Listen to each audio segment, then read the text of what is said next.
Hello everyone. तो लो जी आ गया खेसारी लाल यादव जी और रति पांडे का एक बहुत ही बेहतरीन होली वीडियो सॉन्ग, जो कि फुल वीडियो सॉन्ग में रिलीज हो चुका है। और इस गाने को लिखे हैं कृष्णा बेदर्जी जी, और इस गाने को गाए हैं खेसारी लाल यादव जी और राजनंदिनी जी।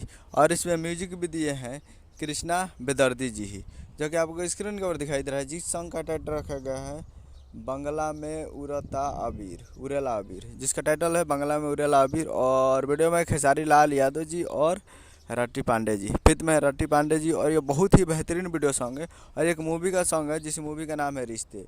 और रिश्ते में जो कि आप ट्रेलर देखेंगे उसमें गाना को दिखाया गया था, और वही वही सॉन्ग है। और बहुत ही बेहतरीन और गर्दाफार ये गाना है। तो आप लोग अभी तक इस होली सॉन्ग को नहीं सुने हैं तो आप लोग जाइए और जाकर इस होली सॉन्ग को देखिए और प्यार दीजिए। काफ़ी बेहतरीन सॉन्ग है। और आज सुबह में इस गाने को रिलीज़ किया गया है। तो काफ़ी तगड़ा गाना है। तो आप लोग अभी तक नहीं सुने हैं तो आप लोग जाइए और जाकर इस गाने को सुनिए। आप जाकर सुन सकते हैं सारगा म्यूजिक भोजपुरी यूट्यूब चैनल पे। सारगा म्यूजिक पे जाइए और फुल वीडियो सॉन्ग को देखिए और प्यार दिए। काफ़ी बेहतरीन सॉन्ग है। तो यही अपडेट है। उम्मीद करें वीडियो अच्छा चैनल को सब्सक्राइब कर बेल भाई, ताकि इसके लाल यादव जी का लेटेस्ट लाता है वीडियो। सारा वीडियो को लाइक कीजिए, चैनल को सब्सक्राइब कीजिए। मिलता है अगले वीडियो में, तब तक के लिए जय हिंद जय भोजपुरी।